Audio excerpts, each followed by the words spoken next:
আসসালামু আলাইকুম ভিউয়ার্স, এখন শুনবেন এইমাত্র পাওয়া আপডেট খবরগুলো।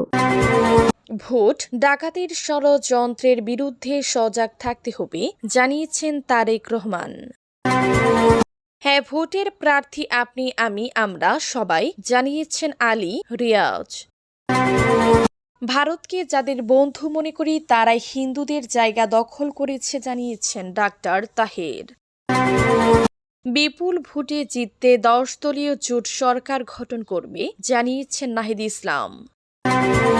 বিজয়ী হলে নাটোরকে শাস্তি ও উন্নয়নের এলাকা হিসেবে গড়ে তোলা হবে জানিয়েছেন দুলু। হাসানাতের আসনে বিএনপি জোটের প্রার্থী জসিমউদ্দিন বলেছেন নূর। ভোট ডাকাতির ষড়যন্ত্রের বিরুদ্ধে সজাগ থাকতে হবে জানিয়েছেন তারেক রহমান। ভোট ডাকাতির ষড়যন্ত্রের বিরুদ্ধে সজাগ থাকতে হবে বলে মন্তব্য করেছেন বিএনপি চেয়ারম্যান তারেক রহমান। তিনি বলেন, পালিয়ে যাওয়া একটি দলের মতো দেশের ভিতরেও একটি মহল ষড়যন্ত্র শুরু করেছে। তারা ভোট ডাকাতির ষড়যন্ত্রে লিপ্ত। তাদের ব্যাপারে আমাদের সবাইকে সজাগ থাকতে হবে। বৃহস্পতিবার সিলেটের আলিয়া মাদ্রাসা মাঠে নির্বাচনী জনসভায় প্রধান অতিথির বক্তব্যে একথা বলেন তিনি। তারেক রহমান বলেন, গত 16 বছর ব্যালট ছিনতাই হয়েছে, আমি ডামি নিশিরাতের নির্বাচন হয়েছে, আমরা দেখেছি। বিগত দিনে মানুষের রাজনৈতিক ও ভোটের অধিকার কেড়ে নেওয়া হয়েছিল। রাজনৈতিক বাক স্বাধীনতার অধিকার প্রতিষ্ঠার জন্য গত 16 বছর অনেককে হারিয়েছি। হ্যাঁ, ভোটের প্রার্থী আপনি, আমি, আমরা সবাই জানিয়েছেন আলী রিয়াজ। প্রধান উপদেষ্টার বিশেষ সহকারী অধ্যাপক আলী রিয়াজ বলেছেন, অনেকে প্রশ্ন করেন হ্যাঁ ভোটের প্রার্থীকে। আমি বলি, হ্যাঁ প্রার্থী আপনি, আমি, আমরা সবাই। কারণ হ্যাঁ ভোট আমাদের উপহার দিবে একটি গণতান্ত্রিক ও মানবিক বাংলাদেশ, যেটি জুলাই গণ অভ্যুত্থানের আকাঙ্ক্ষা। তিনি বলেন, আসন্ন গণভোটে হ্যাঁ সিল দিলে নতুন বাংলাদেশ গড়ার দরজা খুলে যাবে। আপনার পরিচিত সবাইকে সিল দিতে উদ্বুদ্ধ করুন এবং তাদের ভোট কেন্দ্রে নিয়ে আসুন। দেশ পাল্টে দিন। বৃহস্পতিবার 22 জানুয়ারি সকালে খুলনা বিভাগীয় অডিটোরিয়ামে আসন্ন গণভোট ও ভোটার উদ্বুদ্ধকরণের লক্ষ্যে আয়োজিত মতবিনিময় সভায় প্রধান অতিথির বক্তব্যে তিনি এসব কথা বলেন। খুলনা বিভাগীয় কমিশনার মুহাম্মদ মুক্তার আহমেদ সভার সভাপতিত্ব করেন। ভারতকে যাদের বন্ধু মনে করে তারা হিন্দুদের জায়গা দখল করেছে জানিয়েছেন ডাক্তার তাহের।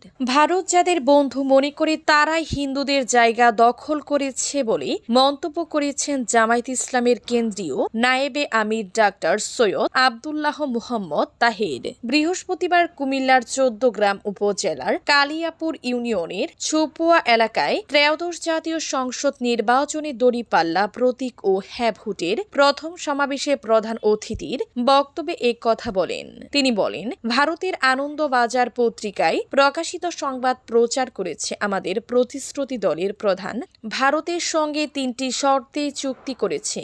এক, ফেসিবাদের সাথে যারা যুক্ত ছিল তাদেরকে পুনর্বাসন করতে হবে। 2, বাংলাদেশের আত্মরক্ষার জন্য অস্ত্র কিনতে হলে ভারতের অনুমতি নিতে হবে। ভারতের অনুমতি ছাড়া কোনো অস্ত্র কেনা যাবে না। 3, এ দেশের ইসলামপন্থী দলগুলিকে দমন করতে হবে। আনন্দবাজার পত্রিকা আমাকে প্রশ্ন করেছে, আপনারা হিন্দুদের জায়গা দখল করেছেন কিনা। আমি বলেছি, এ দেশে হিন্দুদের অনেক জায়গা বেদখল হয়েছে। বিপুল ভোটে জিতে 10 দলীয় জোট সরকার গঠন করবে নাহিদ ইসলাম।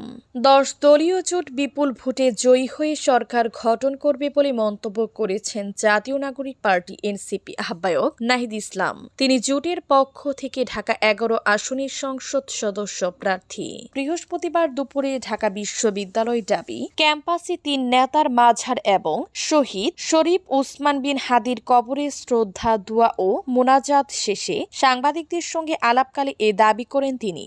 এর মাধ্যমে নির্বাচনী প্রচারণা শুরু করল এনসিপি। তিনি বলেন, আমাদের এই নির্বাচনী যাত্রার 2টি বক্তব্য। প্রথমটি হলো, দেশবাসীকে আহ্বান জানাচ্ছি গণভোটে আপনারা হ্যাঁ ভোট দিন, এর মাধ্যমে সংস্কার অব্যাহত রাখুন। অন্যটি হলো, উসমান হাদি ভাইকে হত্যাকারীদের বিচার আমাদের এই নির্বাচনের প্রধান এজেন্ডা। এনসিপির আহ্বায়ক আরো বলেন, আমরা আনুষ্ঠানিকভাবে আমাদের নির্বাচনী যাত্রা শুরু করলাম। সারা দেশের মানুষের প্রতি আমরা আহ্বান জানাচ্ছি, আপনারা 10 দলীয় জোটকে বিজয়ী করুন। 10 দলীয় নির্বাচনী ঐক্য বিপুল ভোটে জয়ী হয়ে সরকার গঠন করবে জানিয়ে নাহিদ ইসলাম বলেন, আমরা এটাই প্রত্যাশা করি। বাংলাদেশের সাধারণ মানুষ আমাদের সঙ্গে আছে। বিজয়ী হলে নাটোরকে শান্তি ও উন্নয়নের এলাকা হিসেবে গড়ে তোলা হবে জানিয়েছেন দুলু।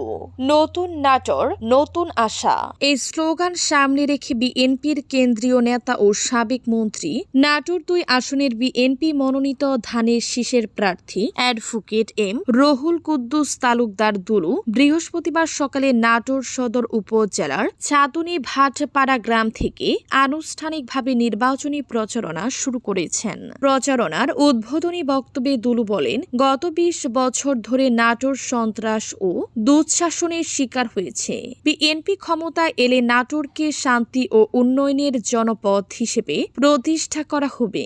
তিনি বলেন, 2001 সালে বিএনপি সরকার গঠনের পর টানা 5 বছর তিনি মন্ত্রী হিসেবে দায়িত্ব পালন করেছেন এবং সেই সময় নাটোরে ব্যাপক উন্নয়নমূলক কাজ হয়েছে। কিন্তু পরবর্তী সময়ে আওয়ামী লীগ সরকার নাটোরে উল্লেখযোগ্য কোনো উন্নয়ন করেনি, বরং লুটপাট ও দমন-পীড়ন চালিয়েছে। নাটোরের মানুষ এবার ধানের শীষে ভোট দিয়ে তাকে বিজয়ী করলে তিনি আগের উন্নয়নের ধারাবাহিকতা অব্যাহত রাখবেন বলে আশাবাদ ব্যক্ত করেন।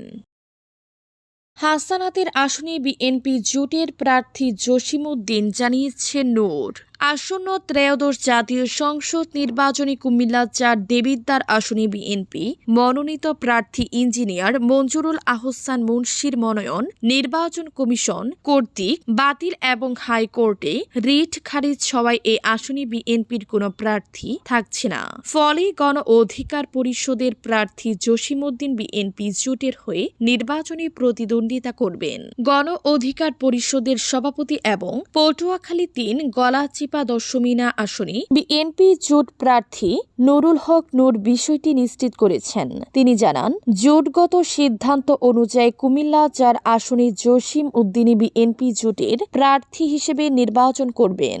বুধবার নিজের ফেসবুক পেজে দেয়া এক পোস্টে নুরুল হক নূর বলেন, কুমিল্লা 4 দেবিদ্বার আসনে বিএনপি প্রার্থী মঞ্জুরুল আহসান মুন্সির মনোনয়ন যেহেতু বাতিল হয়েছে, তাই গণ অধিকার পরিষদের প্রার্থী জসিমউদ্দিন বিএনপি জোটের প্রার্থী হবেন।